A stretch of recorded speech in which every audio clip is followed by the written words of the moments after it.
नमस्कार, मैं हूं अंकुर और आप देख रहे हैं सत्यहिंदी.com।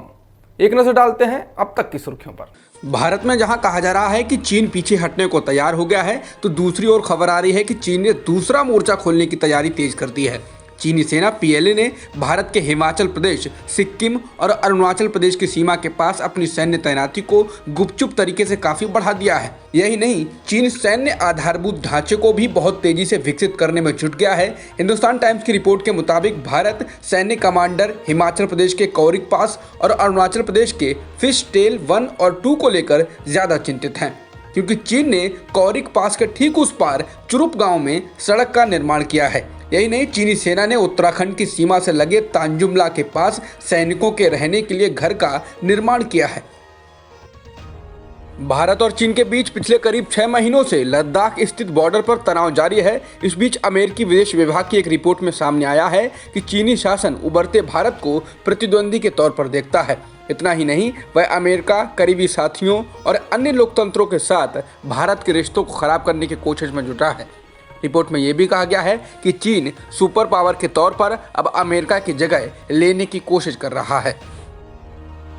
भारत और चीन के बीच लद्दाख स्थित एलएसी पर अभी तक विवाद सुलझा नहीं है। इस बीच खबर है कि चीनी सेना ने भूटान के क्षेत्र के 2 किलोमीटर अंदर तक एक गांव बसा लिया है। ये क्षेत्र डोकलाम की उस जगह से महज 9 किलोमीटर दूर है, जहां 2017 में दोनों देशों की सेनाओं के बीच टकराव की स्थिति पैदा हुई थी।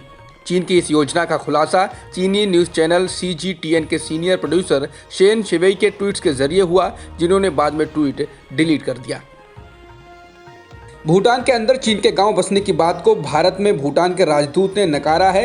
न्यूज़ एजेंसी ANI के मुताबिक ऐसा गांव नहीं बना है। हालांकि चीनी न्यूज़ चैनल CGTN के सीनियर प्रोड्यूसर शेन शिवेई ने ट्वीट में उस गांव की फोटोज और लोकेशन तक शेयर की थी।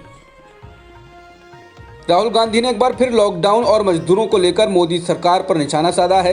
राहुल ने ट्वीट कर कहा है कि मोदी सरकार पहले तुगलकी लॉकडाउन कर करोड़ों मजदूरों को सड़क पर ले आई और अब उनके एकमात्र सहारे मनरेगा की कमाई को बैंक से निकालना दूभर किया है। उन्होंने कहा कि सिर्फ बातों की है मोदी सरकार, कुचल रही गरीबों के अधिकार। राहुल ने अपने ट्वीट में एक रिपोर्ट को अटैच किया है, जिसमें कहा गया है कि मनरेगा मजदूरों को अपने पैसे निकालने के लिए बैंकों के चक्कर लगाने पड़ रहे हैं, जिसमें उनका काफ़ी किराया खर्च हो रहा है। पश्चिम बंगाल में ममता बनर्जी की पार्टी में सभी की निगाहें शुभेंदु अधिकारी पर लंबे समय से टिकी हैं। वो लंबे समय से बगावत की राह पर चल रहे हैं, लेकिन हाल ही में एक रैली में उन्होंने कहा वो अभी भी पार्टी में हैं। ना उनको ममता बनर्जी ने निकाला है और ना ही उन्होंने पार्टी छोड़ी है। वो पार्टी के एक सदस्य हैं। भाषण में उन्होंने अपने राजनीतिक मतभेद की ओर भी संकेत किया। इसके साथ ही उन्होंने ये भी कहा कि वो मौसमी चिड़िया नहीं हैं जो 1-2 दिन में चले जाएंगी। उन्होंने कहा कि वो हमेशा लोगों के साथ रहे हैं और रहेंगे, जिसके बाद कहा जा रहा है कि उन्होंने मौसमी चिड़िया कहकर प्रशांत किशोर पर तंज कसा है। द हिंदू की एक रिपोर्ट के मुताबिक केरल में सोना तस्करी मामले में लीक हुए एक ऑडियो से विवाद हो गया है। ये विवादित बातचीत कथित तौर पर अभियुक्त स्वप्ना सुरेश और एक अज्ञात व्यक्ति के बीच में है। इस ऑडियो से संकेत मिलते हैं कि प्रवर्तन निदेशालय यानी ED ने स्वप्ना सुरेश पर केरल के मुख्यमंत्री पिनाराई विजयन के खिलाफ बयान देने का दबाव बनाया था। इस मामले में गिरफ्तार की गई स्वप्ना सुरेश इस समय महिला जेल में बंद हैं।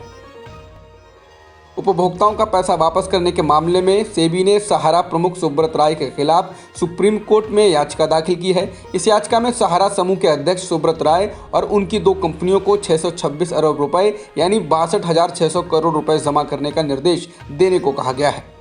ये पैसा इसके निवेशकों का बकाया है। नियामक संस्था सेबी ने कहा है कि अगर सहारा ये रकम नहीं चुकाते हैं तो उनका पैरोल रद्द किया जाना चाहिए।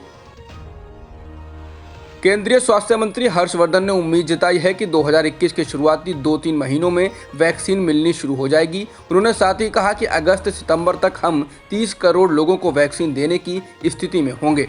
वहीं सीरम इंस्टीट्यूट के CEO अदार पूनावाला का कहना है कि भारत में बनाई जाने वाली ऑक्सफोर्ड की कोरोना वैक्सीन आम जनता के लिए 500 से 600 रुपये में मिलेगी और ये अप्रैल तक उपलब्ध होगी। द इंडियन एक्सप्रेस की एक रिपोर्ट के मुताबिक पुणे में आबादी के एक छोटे समूह में हर्ड इम्यूनिटी यानी वायरस के खिलाफ प्रतिरोधक क्षमता की मौजूदगी के संकेत मिले हैं। भारत में हुए अपने तरह के इस पहले अध्ययन में पता चलता है कि पुणे में कोरोना वायरस से संक्रमित हुए 85% लोगों में एंटीबॉडी मिले हैं। इसका मतलब ये है कि उनके शरीर में वायरस से लड़ने की क्षमता विकसित हो गई है। भारत में एक दिन में 45,882 नए कोरोना संक्रमण के मामले आए हैं, जिसके साथ ही देश में कुल संक्रमितों का आंकड़ा 90 लाख के पार हो गया है और वहीं पिछले 24 घंटों में 491 लोगों की जान भी गई है, जिसके साथ ही देश में कुल मृतकों की संख्या 1,32,000 के पार हो गई है। फिलहाल एक्टिव मामले 4,43,000 के पार हैं। आईसीसी ने वर्ल्ड टेस्ट चैंपियनशिप में पॉइंट सिस्टम में बदलाव की घोषणा की है। आईसीसी ने अनिल कुंबले की अध्यक्षता वाली आईसीसी क्रिकेट समिति की सिफारिश को मंजूरी दे दी। अब वर्ल्ड टेस्ट चैंपियनशिप की रैंकिंग का फैसला अंकों के प्रतिशत के आधार पर निर्णय लिया जाएगा। इस फैसले से ऑस्ट्रेलियाई टीम शीर्ष पर पहुंच गई है। भारतीय टीम को इससे नुकसान हुआ, वह अब दूसरे स्थान पर आ गई है। पाकिस्तान को फ्रांस का विरोध करना भारी पड़ रहा है। अब फ्रांस ने पाकिस्तान को Mirage fighter jets, air defence system और अगोस्टा 90B क्लास पनडुब्बियों के बेड़ों को अपग्रेड करने में मदद करने से इनकार कर दिया है। इसके साथ ही फ्रांस ने कतर से भी ये कहा है कि वो पाकिस्तानी मूल के टेक्नीशियन को रफाल पर काम नहीं करने दें, क्योंकि वो इस्लामाबाद को रफाल की टेक्निक लीक कर सकते हैं। मालूम हो कतर ने भी फ्रांस से रफाल जेट खरीदे हैं। बता दें, पाकिस्तान के पीएम इमरान खान ने फ्रांस के राष्ट्रपति मैक्रों की सीधे तौर पर आलोचना की थी, क्योंकि मैक्रों ने पैगंबर को लेकर बनाए गए कार्टून का समर्थन किया था। तहरीक लब्बैक पाकिस्तान यानी टीएलपी के प्रमुख खादिम हुसैन रिजवी का लंबी बीमारी के बाद गुरुवार को लाहौर के एक अस्पताल में निधन हो गया है। 54 वर्षीय रिजवी पिछले कुछ दिनों से बुखार से पीड़ित थे। बता दें, हाल ही में खादिम हुसैन रिजवी ने फ्रांस के खिलाफ जोरदार विरोध प्रदर्शन किया था। टीएलपी के प्रदर्शन के चलते रावलपिंडी और इस्लामाबाद को सील करना पड़ गया था। आखिरकार पाकिस्तान सरकार ने उनकी मांगे मानी, तभी जाकर विरोध प्रदर्शन खत्म हुआ था। अब तक की खबरों में इतना ही।